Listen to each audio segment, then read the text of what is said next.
Today, we're going to have a fun conversation. We're going over the 11 things that dentists do to self sabotage their growth. And I've been sharing this story at the beginning of every episode, and it's really important that you understand this. I had a dentist had their biggest new patient month ever. They were a fairly new client. I think they're in their second month, and their best production month ever.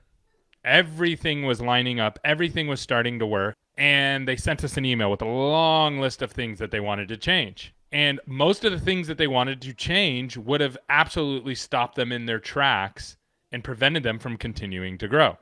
And so we had to talk them off that ledge. Like, hey, we shouldn't make all these changes right now. That's not a good time to do that.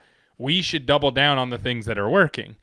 And what I realized and what I've seen over the years, because this isn't the first time I've seen this, is that dentists unknowingly self-sabotage growth. And they do this because they think that they're going to help themselves, and they're often like focused on like cost cutting and price saving and like how do I over optimize this thing, because they're dentists. That's what you're supposed to do as a dentist, right? That's how their brains work. However, that does not serve you well in the business marketing world of growth. You can over optimize yourself right out of business or right out of growth. And this is why a lot of people get frustrated with dental marketers, because the dentists are controlling the narrative. It would be like the patient controlling the narrative in dentistry, right? The patient's always like, well, my tooth didn't hurt until you touched it. My gums didn't bleed until you poked them. Yeah, but your gums aren't healthy. That's why they bleed when we probe them. And patients have a hard time wrapping their brain around that. Dentists, same thing when they start tinkering with their marketing, and then they go, wait, it's not working anymore, right? And a lot of marketing companies don't realize that the dentists are actually doing a lot of these things. They don't realize that they're walking into a trap as well, or it's hard to convince the dentist not to do it. It takes a lot of backbone and you got to be really strong. Dentists are very strong mentally and have strong wills, and they're super smart. Sorry for interrupting the show, but I got something special for you. So we only got 27 more seats at our in-person event. We're going to be helping you grow in 2026. We're going to be putting together a growth map for you, helping you with attracting the right kind of team members, attracting the right kind of patients, and getting your systems in place for next year so you can actually grow. Now, this event is normally $499, but I have a discount code down below for $199. Make sure you sign up right away. There's only a few seats left. We look forward to seeing you soon. Now back to the show.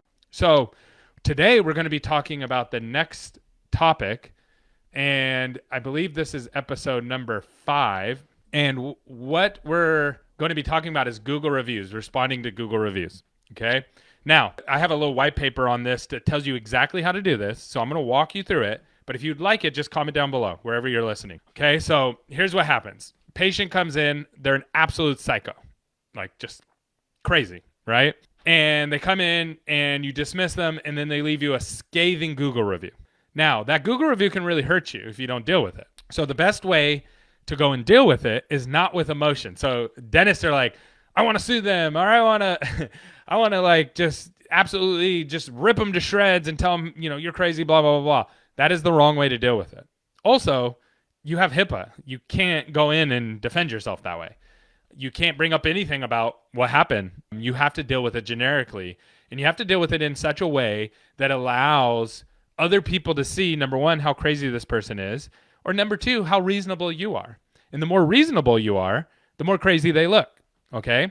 So the correct way to respond to these is to remove your emotion and to say, Mr. Patient, and this works for even if somebody's never been in your practice, okay? So someone leaves a scathing Google review, and it doesn't look like they're anybody from your practice. Even the experience that they shared doesn't seem like your practice. Doesn't matter. This works for that. Dear Mr. Patient, I'm sorry that you had this experience. At our practice, we aim, insert mission statement. We would like to try to get this right with you and understand more about what happened. Please reach out to Jessica at, here's the number. Thank you so much, Dr. So-and-so. That's it. Now I know what you're thinking. Gary, I don't want them to call my office. I don't ever want them to come back. I know that. It's fine. They're not going to call. Especially the more scathing the review is, the less likely they are to actually come back. So you don't have to worry about that. They're not going to come back, more than likely, and you're probably not going to be dealing with anything that is too crazy. What you have to realize, though, is that most people have review fatigue. say, what's review fatigue? You have review fatigue. You listening right now. I have review fatigue. What does that mean? I go on Amazon and I go to buy a vacuum and it has 24,000 4.9 star reviews. I'm just like, okay, right? Like, what do I even do with that information? So what I do is I go down to the bad reviews, the negative reviews, because I know those aren't going to be fake. And then I start reading those and I see how the company replies to them. Now, in the Google reviews, if everybody just says, you know what, I ordered the gray one and I got the black one, and that happens over and over and over again, I don't really care if I have a gray or a black vacuum. It doesn't make a difference to my life, so I'm going to order it anyways. However, if all the bad reviews are, you sent me a bad vacuum and then you never responded and never got back to me and there's no response to it, then at that point, I'm not going to buy that vacuum. I'm going to go on to the next vacuum automatically. I only need to see 2 or 3 of those and I'm done, even though they have 24,000 positive reviews. And everybody does this, okay? We all do this. Now, if they said, hey, you sent me the bad vacuum and it broke, and then in the response within very quickly of the review being left, they said, we're so sorry for the poor experience. We sent you a new vacuum. Everything should be squared away. Let us know if you have any more problems. Then I'm ordering a vacuum from them. That bad review actually told me more about the company than their 24,000 positive reviews. Does that make sense?